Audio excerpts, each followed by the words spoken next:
is Ellie. I'm the host of Happier Active, and I'm super excited for you to hear this episode. I talked with Kesley Rogers, who's a therapist, and we talked about all kinds of things that are kind of great for women's mental health. So we talked a lot about like root causes and things you can do that aren't just taking medication. So lots of the stuff that I believe in, you know, actively taking control of your mental health alongside other things you can do, like taking medication that will also help to get to those root causes and hopefully get you, you know, back on track and potentially even off medication in the long run.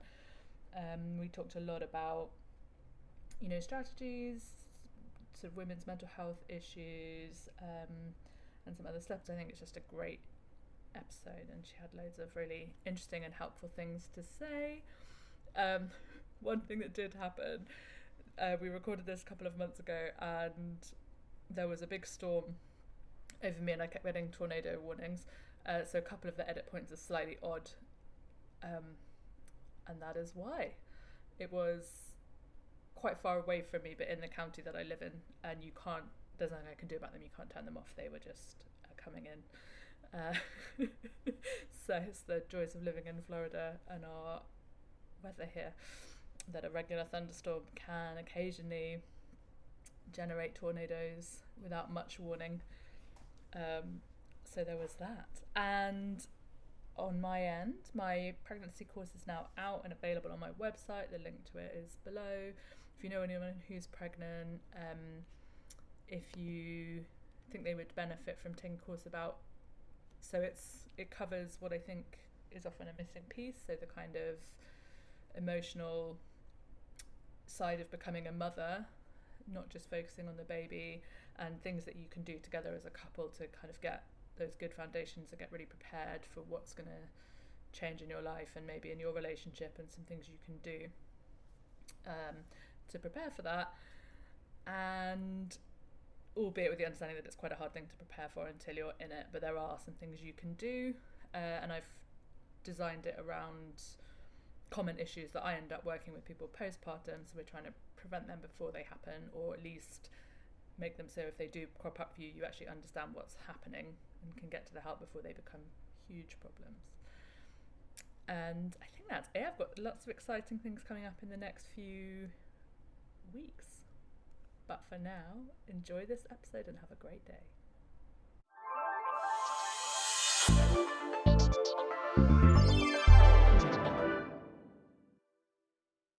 There are many ways to find your path to better health and happiness, and what works is highly individualized. My philosophy is that most people are more likely to find that if they're active participants in their own journey, and this is a space to start exploring some of the rich and varied areas in which people practice, so you can start thinking about what resonates with you and discover new or different practices to start or deepen your own health practices. And today I have Kesley Rogers here talking to me about mental health.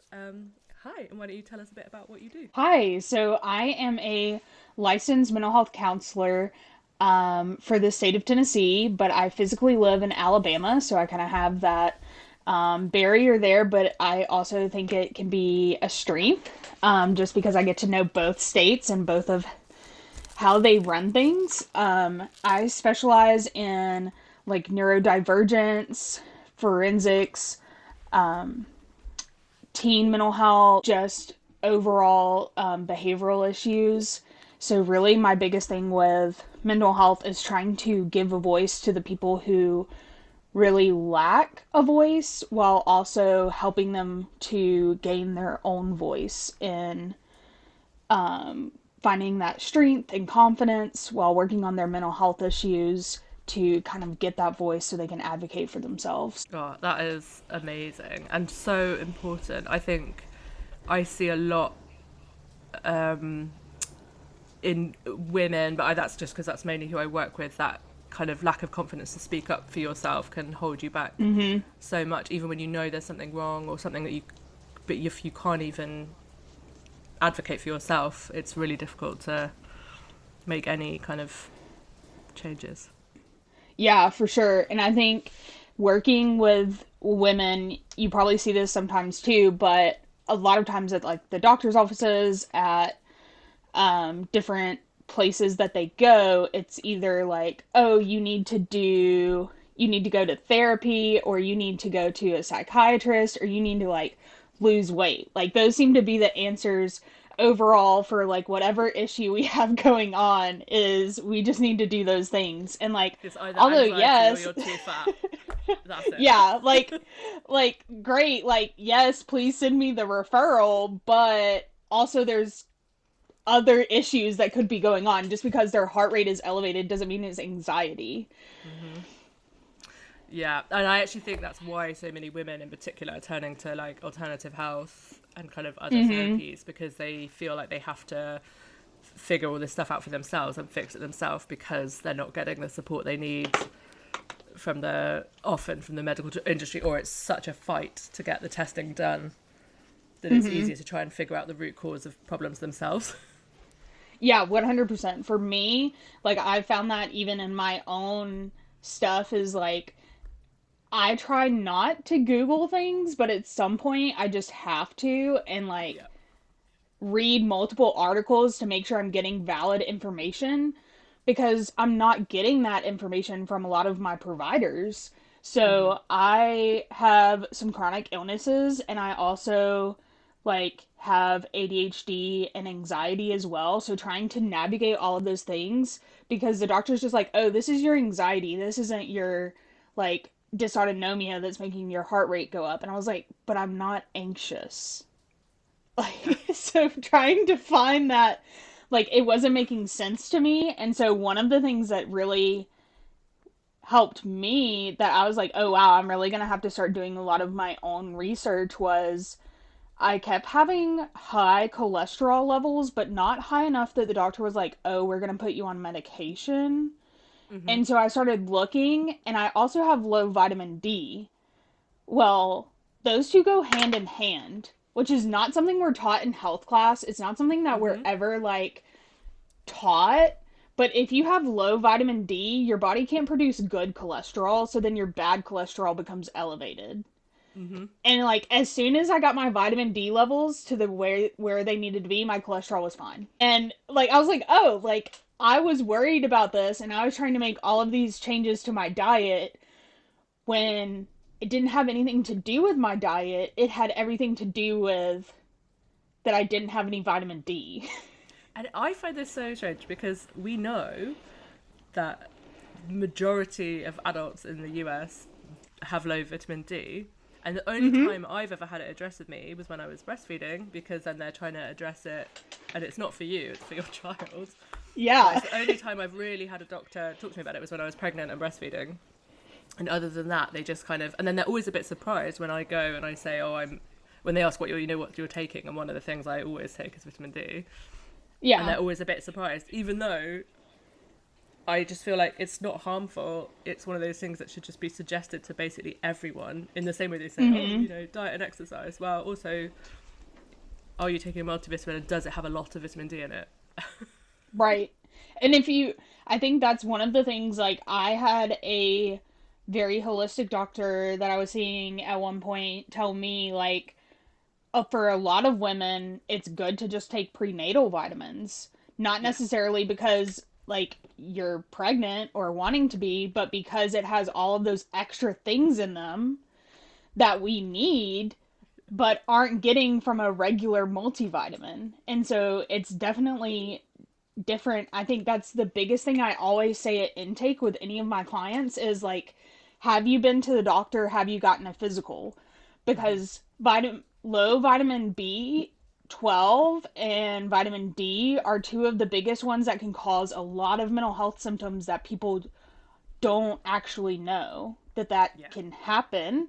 And then also I know there are tons of people in my life who are not going and getting blood work done yearly, let alone every 6 months. Yeah. And so, do you actually know if your vitamin levels are good? So I always suggest people, like, okay, I know you're having these symptoms, but before we start going to like Prozac, Lexapro, where are your nutrient levels? Like, what is actually going on in your body and in your blood work. Yeah, and I think, I mean, that's part of my philosophy on being an active participant in your health as well, because the more you understand about your body, the more likely you are to be able to make changes that are, and like I'm big on medication when it's appropriate, and I think it can be great, but I also think your aim should be to not be on it long term, and so then getting to the root cause of why you needed it in the first place is an important part of figuring out how to get back off it. Yeah, for sure. I think like we tend to be really quick to take medication as just a US population in general, because it's like, oh, this is a doctor prescribing it to me, so obviously I need it. And it's like, yeah, maybe you do need it now, but that doesn't mean you have to take it forever. That's just like people with high blood pressure or even type 2 diabetes. Sometimes now we're seeing that eventually with good diet and exercise and good practices, you can come off of that medication eventually, and then you don't have to deal with the side effects of that. It's the same thing with mental health medication a lot of the times. Now, of course, there are people who sometimes do have to stay on the medication, Yeah. but if you can get to that root cause and learn some of those good coping skills, some of those good mindset changes to be able to be in the space where you don't have to take the medication anymore, or you can even reduce the dose, the less the better. Yeah, and I think, yeah, that takes you doing work, and that can be the problem, I think, because for a lot of people, what they want is a pill that's just going to sort it out so they don't have to think about it, which is fine, and it's a good place to start. If you're, like, for example, incredibly depressed, you're not going to have to make a lot of those changes until you're not incredibly depressed, so taking the medication to help you feel better is great, but then you want to start doing the preventative work to stop you getting back to that level of depression and hopefully get off the medication safely in a way that you've done the work so that you're not going to get back down to that again, even without medication. Right, for sure. But, And I think that that's one of the biggest struggles is like, especially with therapists and that I've seen clients and that I've seen just heard stories of, is people getting on medication, feeling all better, and then like ghosting their therapist. And they're like, oh, well, everything's fine now. And I'm like, okay, I'll see you in a few months. Because yeah, something's going to happen and you're not going to be fine anymore. Or the medication, you're going to build up a tolerance to it and it's not going to be working as well. Like, something's going to happen because you haven't dealt with those underlying issues. yeah, it's tough. So the best therapist I've ever had was like when I came in and I was in a bit of a state, and she was like, okay, we're going to deal with this crisis, but then what I really want to do is do some long-term work, and you're going to feel fine, but what I want is next time something bad happens to you, that you have all the skills for it to not like derail your whole life and sort of make you very upset. So, but when you feel fine, that's the best time to do the work because you're in the right mindset for it. And then we won't know if it worked until the next crisis comes along and you can see how you cope with it. Right. And if no crisis comes along, then great. We're not going to try to induce one. We're not going to try to make one happen. Like, just, if it doesn't come, it doesn't come. Yeah, and she was like, the next time, you'll start to see by how, when you have a bad day, how it, whether it has a long-term knock-on effect or whether you're just like, oh, that was a bad day. But you can't do that work for your resilience when you're in a state of crisis. You can only do that when you're, on a good plane, because then you're feeling open and happy enough to do the difficult work. Right. And that's for sure. Like, especially when I was explaining it to teenagers, I always used a 1 to 10 scale. So if you're at a 10, you cannot be in a mindset to where you can be like, okay, I need to calm down. And it's like, if you're at a 10, especially if that 10 is an angry feeling, saying you need to calm down just makes you mad. And if you're sad, it probably just makes you cry harder because you're like, I don't feel like I can calm down. And so trying to have those things before you get to a 10 is what needs to happen. Because then you can be like, have that self-awareness to be like, okay, I'm at like a 6. What do I need to do today to try and reduce that so that I can move on with my day without it escalating to a point where I don't have control over my emotions anymore. I think that's one of the biggest things that most of the adults that I'm seeing are noticing that they really struggle with is just emotional regulation. Like, particularly in men, I see it more as just them 100% shut off. And then with women, more so, I see it as like these crying spells that they can't understand.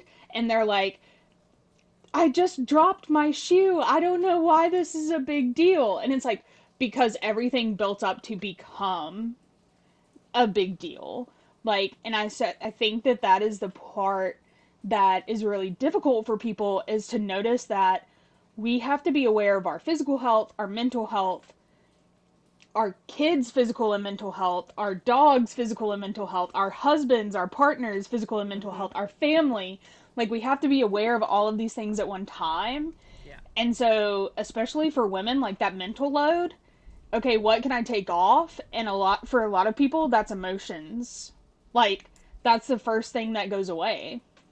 Yeah, and I see a bit as well, and I think it happens a lot of women not feeling like they can express their emotions, that they don't feel like permission to express when they're angry or sad, and then it comes out in weird places instead of coming out in something actually, like if their partner's done something that makes them angry, instead of telling them, it'll come out as getting incredibly upset when they've dropped a shoe or forgotten their kids' lunch, even though they can just go home and get it. You know, it comes out in the wrong places.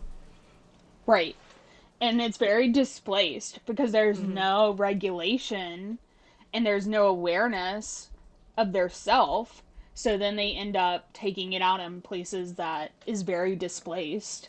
And I think that's one of the biggest things that we're seeing a lot now that women are struggling with, is that mental load, like mental load of day-to-day things.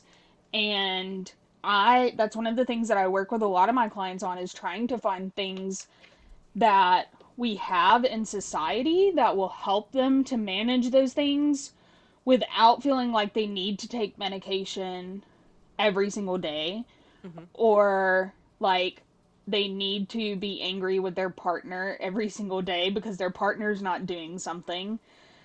Like, what is it that you can do with the resources that you have to make things easier for you? And I think that's one of the biggest things that can be really helpful, even opposed to like some coping skills, because these are things that you're essentially trying to eliminate the stressor, not avoid or misplace the stressor. So instead of avoiding the feelings that are coming or distracting yourself from the feelings that are coming, like we do with a lot of coping skills, how can we try to eliminate this problem? And a lot of people's answer is always, especially I hear this like from a lot of women as well, they're not going to do any more than they're doing now. And it's like, they may not, but if you have an app that helps you to remember whatever it is that you're forgetting to do that's causing you elevated stress, then that's one less thing that you're having to remember every month, because it's on an automated system to send you a message to your phone that you have in your hand every single day. Yeah. So that's one of the biggest things that I've been trying to make people aware of, are these like apps and reminders and things that are in your phone that you can use to help you. So something that we do in our house that I found really helpful is that we have like a working list on the refrigerator that we can both add to, but it just means like it reduces those stupid arguments or like stuff not getting done because my husband might say, oh, what can I do? And I can't think of anything off the top of my head because I'm in the middle of doing something else, and so then nothing gets done. Where if there's a list, he could just go, and then it's all things that need doing, but he can pick what he feels like doing, rather than me going, oh, can you do this? That he doesn't want to do that, you know, in that moment.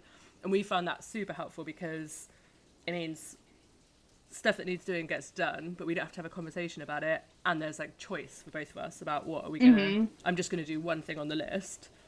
So there doesn't have to be a discussion, but it just means that in those little moments when you think, oh, I could do something, you don't have to think about it, it's just there. Yeah. I think list on the refrigerator or somewhere that you're always going to see is so important for neurodivergent people, because the out of sight, out of mind is one of the biggest things that I'm like, I'm not going to do anything if it's not in my sight. Like, and I will avoid places that I know I need to do things in because it's not in my sight, so I don't need to do it. Like, particularly, I have decorations, like, literally just, like, knickknacks that need to go, like, Christmas knickknacks that need to go in a box to go to our shed, still in my living room, because they're out of sight, out of mind, so it is not high on my priority list. What is high on my priority list is my dishes, because I see them every day. So my husband can always tell when I've had a really, like, particularly chaotic day with the ADHD, because he'll go into the kitchen and our laundry is in the kitchen, and he'll, like, come in the kitchen, the dishwasher will be half empty, the laundry will be half folded, and there'll be like whatever I made for lunch kind of out on the side, and he'll be like, oh, I guess I'm doing half of all the chores today. It's like finishing up the, like 3 things I've started. Right, like, I tried. Like, it hasn't been very productive. I just haven't finished a single thing. Yeah, and that's one of the things that is so misplaced in women, for sure, is, like, the diagnosis of ADHD, because the so I recently saw a study where the average diagnosis for men is like a child's age. I can't remember the exact age, but it's like a young age, like 5, 6, 7, in that range, where for women it's in their 30s. And that's a huge difference. I think that one of the biggest reasons for such that late diagnosis is because women don't normally present the same way as men, especially during childhood, that, like, hyperactive, running around, like, all of those things. One, that's not what little girls are socially supposed to be doing. Whereas boys, that's mostly something they're encouraged to do. And then also, I think it's just how the brain has developed differently between male and female. And so I see that a lot with couples, is you have, like, an ADHD male and then an ADHD female, and they're, like, butting heads at these little simple tasks because they don't understand how the other person's brain works, even though they're both neurodivergent. And they're like, why does this not work? I always describe it as, like, I have a busy brain, not a busy body. And so it's like my head that has the hyperactive problem. It's like non-stop. And then, it's interesting because when I got diagnosed in my late 30s, or quite late, mid to late 30s. And when I was going back through all my school stuff, my mum had, like, kept all my school stuff, and then I was looking back through it, every single year that I was at school, I used to get sent to the place to get assessed for something, but it wasn't like basically, I don't think I ever got referred out to, like, an educational psychologist, but it was always, like, people who had more expertise with, like, dyslexia and those kind of things. And they basically, I had extra support. I guess nowadays it would be an IEP, but they didn't call it that then. But basically they kept saying, we know there's something wrong because she's getting good grades, but she's really struggling. And it's like a behavioural issue. But, like, when you look back, it's like, literally the guy was like, well, I don't need to do a full diagnosis on you. Like, this is so, like, obviously now. And it was all like, I couldn't ever remember to bring the right things to classes. I would finish work really quickly and then be incredibly bored, and so then I'd be disruptive. But I also, because I loved reading, if I was left alone, I would, like, hyperfixate on that and read for, like, 10 hours and miss meals and miss the bell going and just miss classes and stuff. And it's so funny because then he was like, oh, well, this is literally, like, the most textbook case. But in the 90s, they were just like, don't know, something, but we don't know what it is. But there Right. were plenty of boys who had the diagnosis at that age in my class. Like, it's so Yeah. wild. My brother was diagnosed when he was in third grade. And it was the transition from public school to private school that really got him the diagnosis. Because when he transitioned, in private school, they just have to refer you to, like, the school psychologist. They don't really, like, they can't really say, like, oh, you need to go to a doctor. But in the private school, they had a little bit more freedom, so they told my mom, like, I don't think this is his fault. Like, he's getting in trouble, but, like, I think he has ADHD. Yeah. And so, but he was also on the spectrum to where he wasn't causing, like, complete disruption. He was just really busy and, like, drawing. Drawing was his thing, so he would be, like, doodling all throughout class, and all of his class papers would have drawings on them. And so they would be, like, counting off points for that. So then his grades weren't good, or he was forgetting to turn in homework, but it was in his book bag. Like, and so he had this diagnosis way earlier than I did. I actually, like, very uncommonly got diagnosed when I was 16, but they were like, this isn't affecting your schoolwork, so we're not going to put you on medication. Yeah.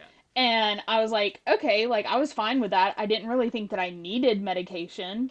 And I had seen my brother be on all of these different medications that didn't really work well for him. So I was like, no, let's not. And it wasn't until I was in my 20s that I had to, like, go back to that diagnosis and be like, I'm trying to live as an adult and this is not working. I did really well in college and school because it was very structured. But once I got to actually working in my profession and I wasn't as structured, and the big thing with a lot of therapists is you get to create your own schedule. Yeah. Well, for somebody with ADHD, that's very overwhelming. Yeah. Because I have I don't even know that masked is the right word, but more adapted to where I double check things like schedules and calendars because I know I'm going to forget something because I have ADHD. Like, looking back now, I realize as a child, I quickly learned that if I want to keep up with something, I have to keep it on my person. So, when I was a child, I was always losing my cell phone, I was losing jewelry, I was losing all of these things, and my mom would get upset with me. And so, then I just left it on all the time. Like, Yep.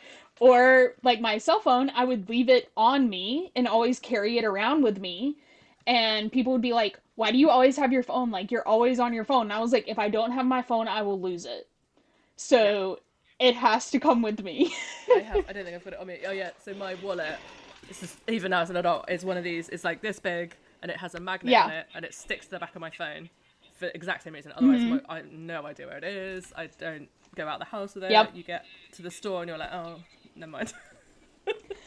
And my husband is more so the opposite of my brother, where my husband is a late diagnosed ADHD person. So he just recently, like, started going to therapy, and his therapist is like, no, you definitely have ADHD.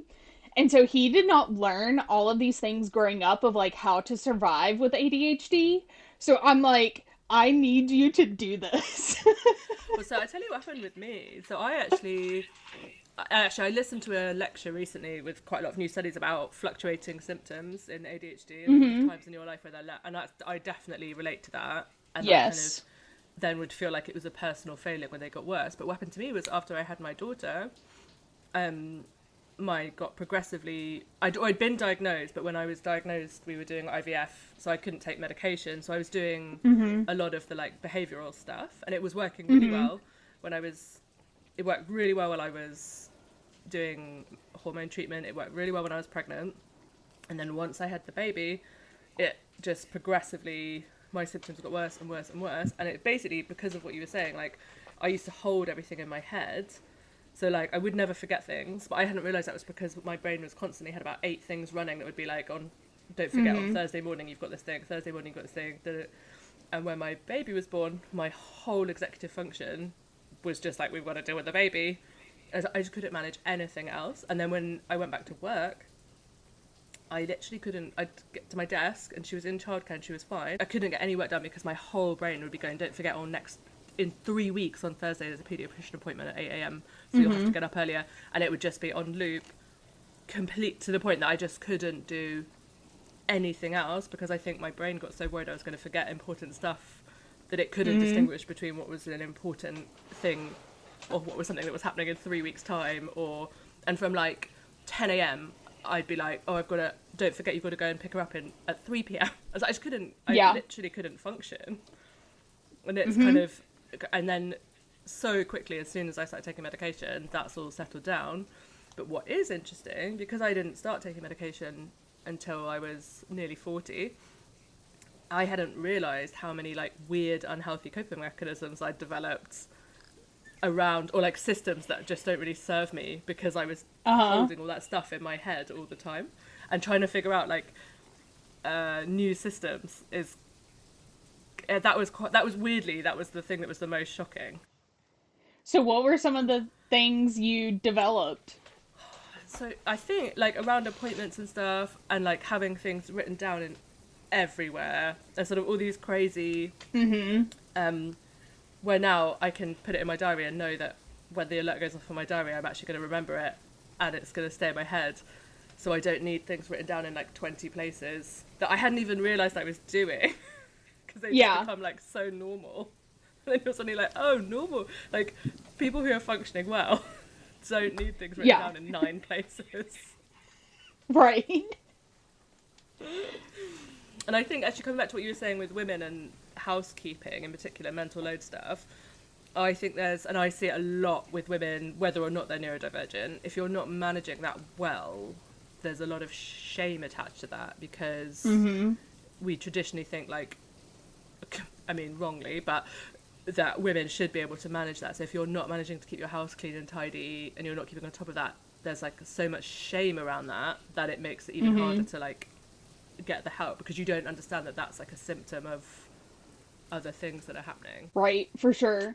I think that's one of the biggest struggles for me as somebody who transitioned from working like outside of the home to now I run my business from inside my home. Is it quite literally is always in my face, things that I need to do. And so if I leave my office to go and do something else, I will get distracted and then not be getting work done in my office that needs to get done, because like I went to go make myself a sandwich for lunch and now I'm doing the dishes and a load of laundry and bathing the dog. Like, because all of this stuff is in our face, so we feel like we need to get it done.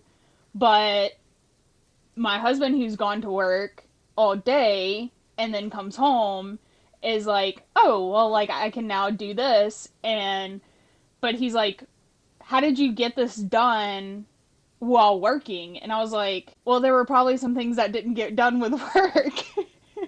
And so I think that's really is a struggle to juggle all of that. And also, even though I don't really have traditional gender roles, I still feel like it kind of falls on me because I am the one that is home. Yeah. And so, but I have to remind myself, just because I'm home doesn't mean that I'm not working. And I think that is also that struggle for, I'm sure, people who are stay-at-home moms. It is escalated because you are a stay-at-home mom, and so now, like, it is kind of on you, but also, like, your main priority is the mom part, not the housekeeper part. Yes, and I think at the beginning, I did not factor in, like, how difficult it was going to be to get house stuff done with a baby, because you just think, oh, well, we're going to be in and around all the time, but actually, like, you're so tired, and then I would just lose hours of my baby mainly wanted to sleep on me in the daytime, so you just are kind of trapped on the couch quite a lot, but also like because it's quite mentally draining to deal with a small baby when they are asleep, a lot of the time you just want to sit and be like, oh, thank goodness they're napping, and you don't want to be doing chores, or you just lose the whole time because you're, and I think it probably is turbocharged if you're neurodivergent, because it's much easier to sort of zone out and lose an hour or two. But I definitely found that transition quite difficult. But I'm lucky. I mean, we don't have like super gendered roles at home either, and my husband does the majority of the cooking, which really helps me. And he's pretty good. But it's interesting that even in that, and he does a lot of stuff in the house, but I still feel like when people come in, if it's messy or dirty, that it's not him that they're looking at. I still feel like it's only me that's getting judged for the state of our house, even though it's both of our responsibility. Yeah, and I think that also is just going back to, like, we're rooted in, despite, even though our households currently don't have gender roles, what were we rooted in, that, like, nature versus nurture thing? Like, what were we rooted in? Yeah. And also, like, other people, other couples may not have, like, taken on those different gender role ideals. So that's also the difficult part, especially, like, I know for me, it's not as bad as if I have a friend come over, but if my mom comes to town, I definitely want things to be cleaned and picked up, even though I know that my mom does not have that expectation for me. I still feel like it would fall on me. Yeah. Even though my mom knows that my husband and I don't have those more traditional gender roles. And so, I don't know, like, I think that's just from growing up. My mom was the one who always did the house cleaning, so, like, I feel like she would automatically, even though that's a very unrealistic expectation of me. And so I think a lot of times as women, we fall into these unrealistic expectations, maybe because of how we grew up, because of what we see on social media, because of, like, whatever it is, we have these unrealistic expectations to be something that maybe we don't have the energy for, or we don't have the capability to be in that moment. Yeah. And I think it's really interesting. Earlier, when you were saying about when people come to you and they have, like, these big emotions that are kind of coming out in the wrong places, what's, like, a place where people can start when that's happening? Because I guess these, like, internalized shame things are probably exactly a place where those things are being, like, dimmed. So I always want to look at what are all of the things that led up to that event other than just the single event. So obviously most people we know are not going to, like, lose their emotional regulation because they dropped their shoe, because they stubbed their toe. Like, these little things we know most people are not going to lose their cool over. So what are the things that led up to that? Is there one of those that's a bigger stressor than others that keeps repeating itself? And so those are the things that I will tend to look for, just as clients are talking, like, what are the patterns? So if the patterns continue to be like, oh, I didn't have control over this, and then, you know, here it is, like, 12 o'clock, they're saying, oh, my kid did this and, like, ruined my plan for the hour, and it's like, oh, like, this might be a control pattern. Or it might be a shame pattern, because if you feel like, oh, your kid got upset, they were crying, you had to handle them, and you weren't able to you weren't able to take the extra time to fix a not frozen lunch, and so you ended up fixing them, like, frozen chicken nuggets, those are shame. And so trying to find that root cause through what they're saying, I think, is a big thing. So that's, like, obviously a good starting point, I would say, is therapy, but also just trying to kind of look at yourself and see, like, what do I need? I guess the other thing that I would recommend is just, like, a body scan. Like, so what is going on in your body, and doing those at a, like, an interval time, whether that be, like, when you're sitting down to eat, when you go to the bathroom, like, just at what point can you remember to do this? Like, stop your day and, like, be like, oh, I need to check in with myself. Because a lot of times that's what's not happening, is we're not checking in with ourselves to see where we are emotionally. So check in with yourself and see where you are, and then do something to help whatever that emotion is that's going on. So trying to, like, if you check in with yourself and you're feeling really drained or tired, well, what can I do to help with that? Like, does that look like having caffeine? Does that look like taking a nap? Does that look like, you know, taking one thing off of my plate and asking my partner to do something else for me? What does that look like? And so I think that that's a big thing, is letting yourself be fluid in what is going to help versus what is not going to help when you're aware of yourself. I think one of the other things is, I also tell some of my clients, especially when there are things that are outside of their control.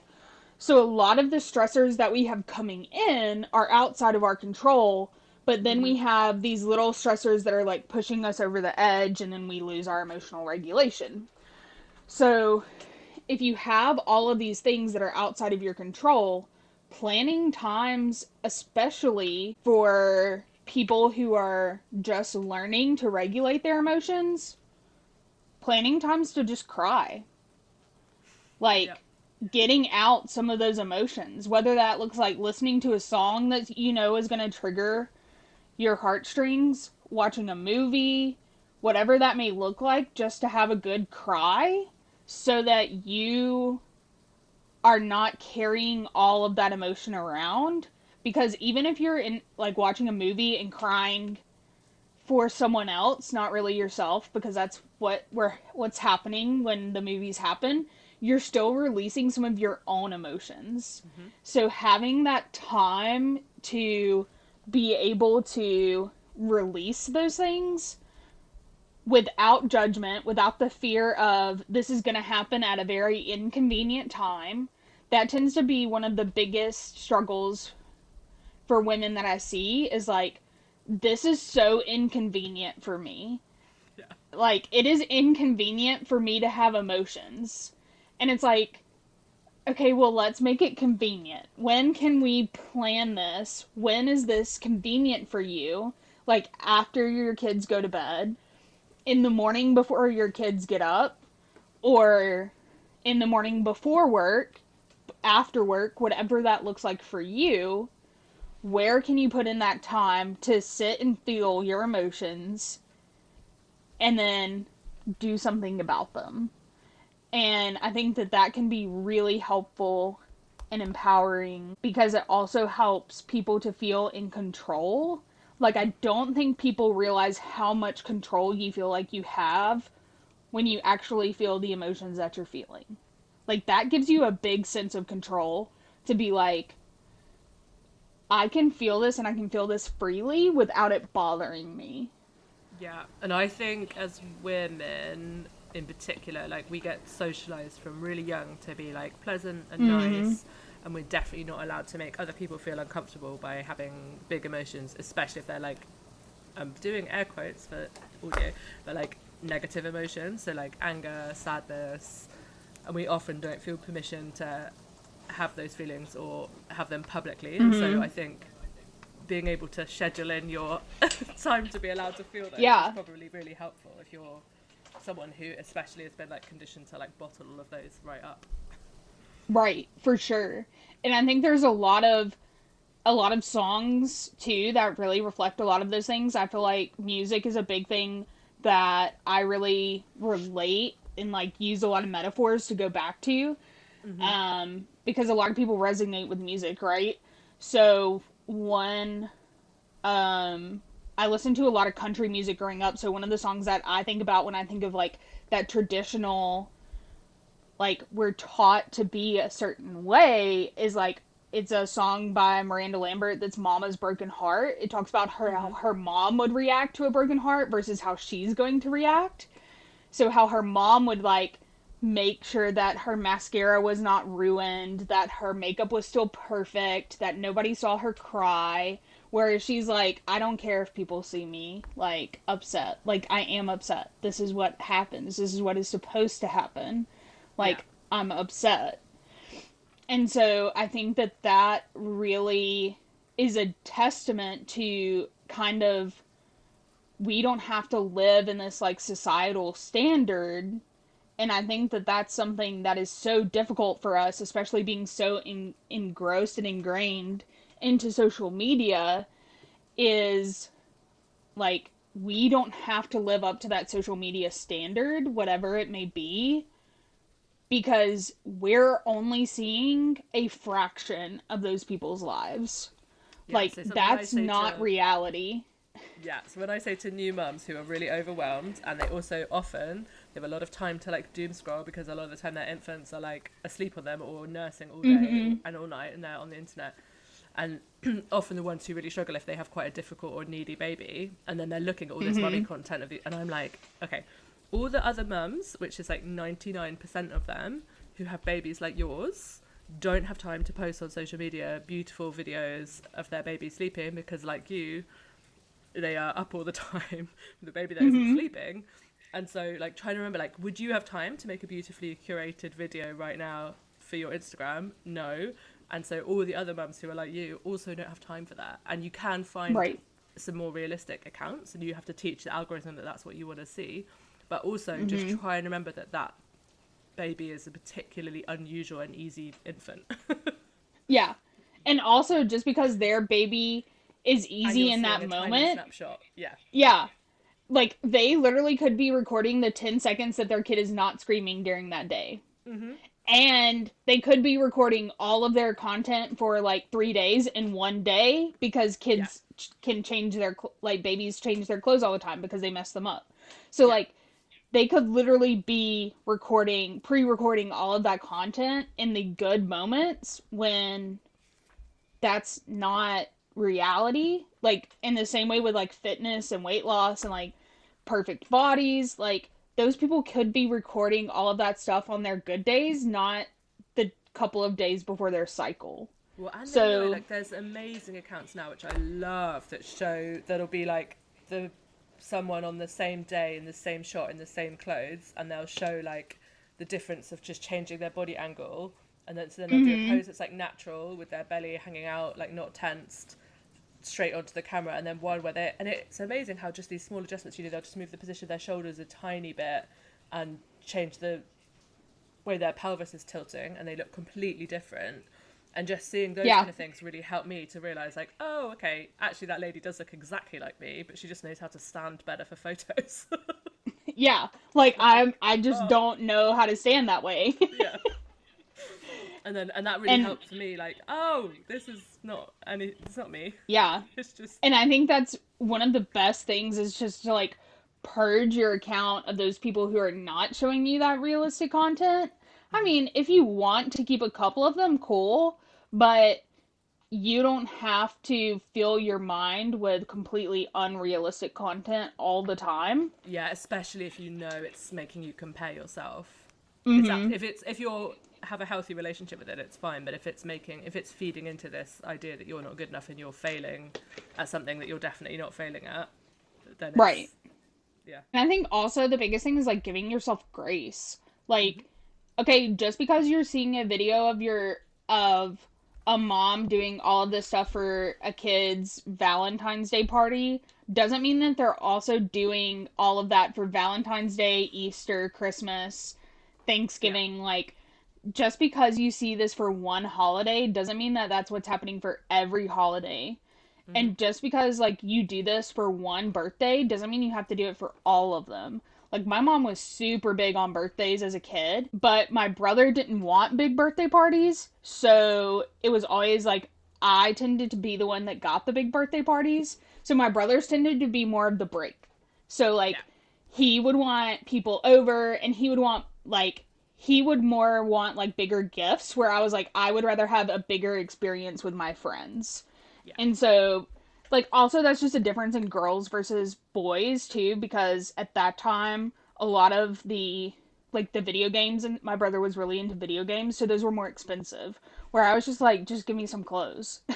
Yeah. And so it was definitely like a big difference as far as cost. So it was easier for him anyway to be like, yeah, I want some new video games, not a big party. And so it was definitely like, now I'm like, yeah, if my kid wants a big party, I can try and put forth the effort to that.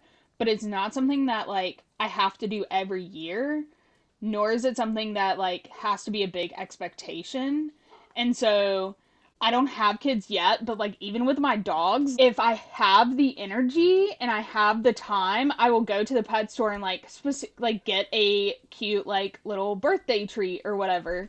But if I don't have the time and I don't have the energy, then I'm not going to beat myself up about it. Like, if you don't have the time, then you don't.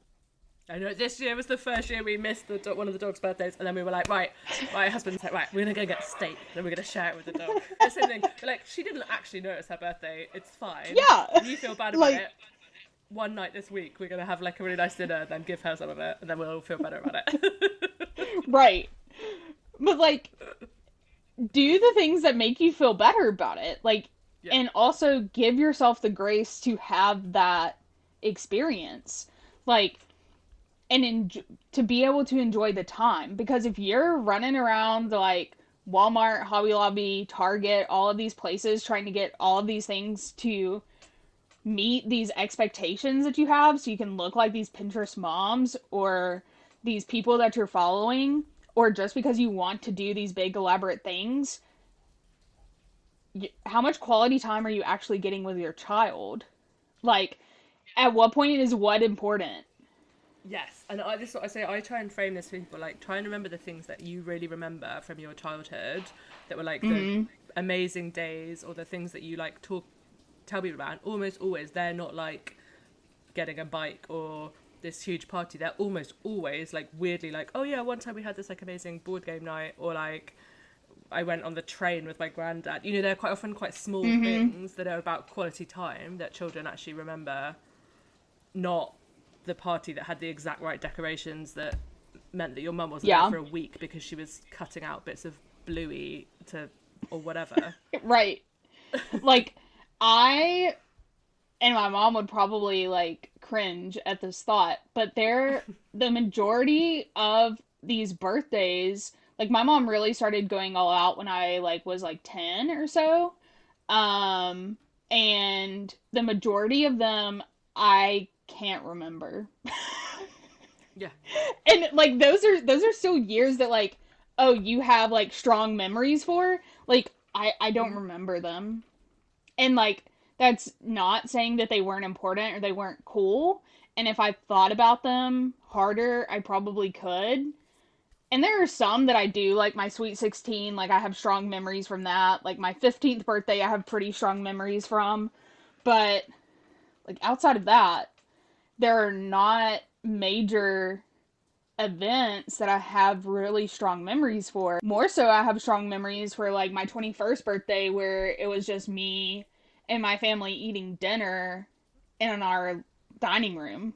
Yeah, because what you remember is the time and then the feeling of being loved and cared for. So having the parties every year is like, you remember the fact that that was important to you and your mum did it, but actually the detail of it doesn't matter. And then as adults, we can be like, okay, so what our children are going to remember is that we help them do the things that they want and that they feel like cared for and supported. And then they're going to remember some other weird stuff as their core memories that are not these things that we're like putting all of our, like breaking ourselves to try and do.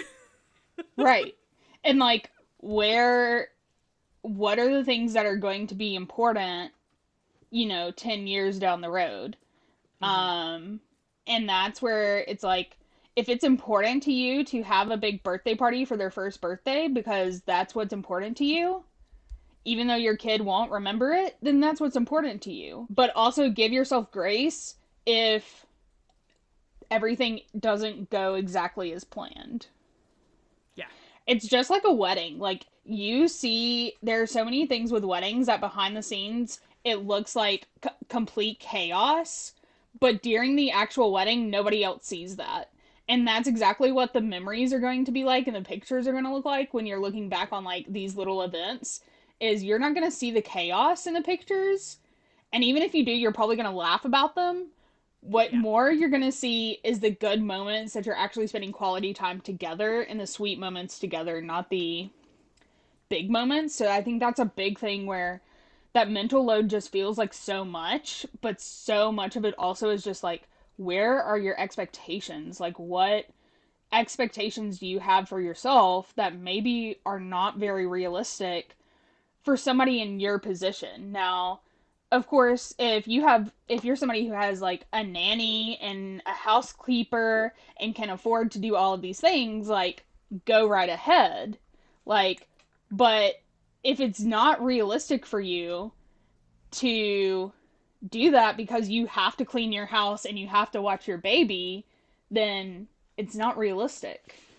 Yeah, I'm just about to launch a course that I've been writing for pregnant women, and one of the whole modules is just about expectations, because I have women who, and I'm sure you have similar experience, women who come to me and feel like they're failing, and actually they're not. Objectively from the outside, they're coping really well, but the actual issue is that their expectation and the reality is so far apart that they feel like they're failing even when they're actually doing a great job.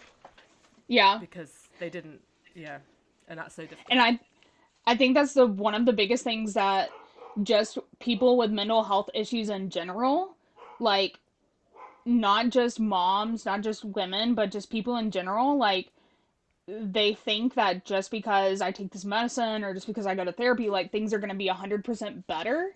Especially with my patients who have OCD, which is predominantly, like, a more women's diagnosis.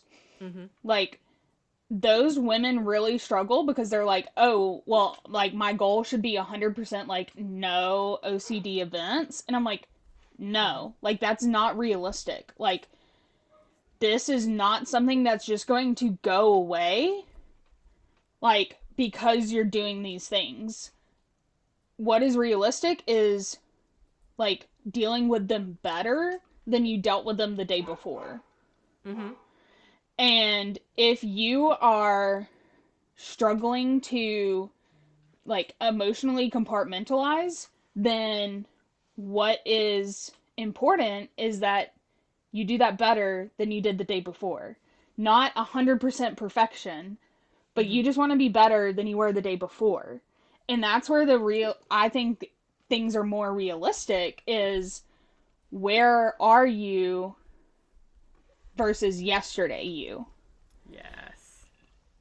And if yesterday you wasn't 100% yourself and today you're 100% yourself, those two expectations should not be the same. Just because you want to be better than you were the day before doesn't mean that if yesterday you had the flu and today you're feeling better, or yesterday you didn't have the flu and today you have the flu, you can't compare those, because that's like comparing apples to oranges. You're comparing somebody who's 100% healthy to somebody who has the flu. Like, you can't compare those things. Yeah. So you just have to do things based on how you're feeling within yourself, and you only know that if you have the self-awareness. Yeah. Oh, I think that is, like, the perfect place to end, because that's, like, the perfect place to start and how to make progress. Thank you so much. It's been so interesting. And if people are interested in, like, hearing more from you or working with you, where can they find you? Yeah, so my Instagram is denny.counseling, so it's DENNEY counseling, and my website is denny-counseling.com. And I'm also going to probably this month be starting a blog on my website, just to create some more, like, hey, here are some things if you're, like, not interested in therapy, or if you are in therapy but maybe you're not seeing me, or you are seeing me, like, here's some extra tidbits of free information that you can have, and also just some things, like, to really bring awareness to in the mental health community that's not always acknowledged. That's brilliant. Yeah, I think sometimes as well people think they don't need therapy or they're not ready, and having those kind of things can really help figure out. Sometimes you don't even know that the problem exists because you've never even heard of it. So Right. you think it's just Or a you because you problem. don't know that it's not normal. Yeah. Oh, that's so great. Thank you so much. This has been amazing. Of course. Thank you so much for having me.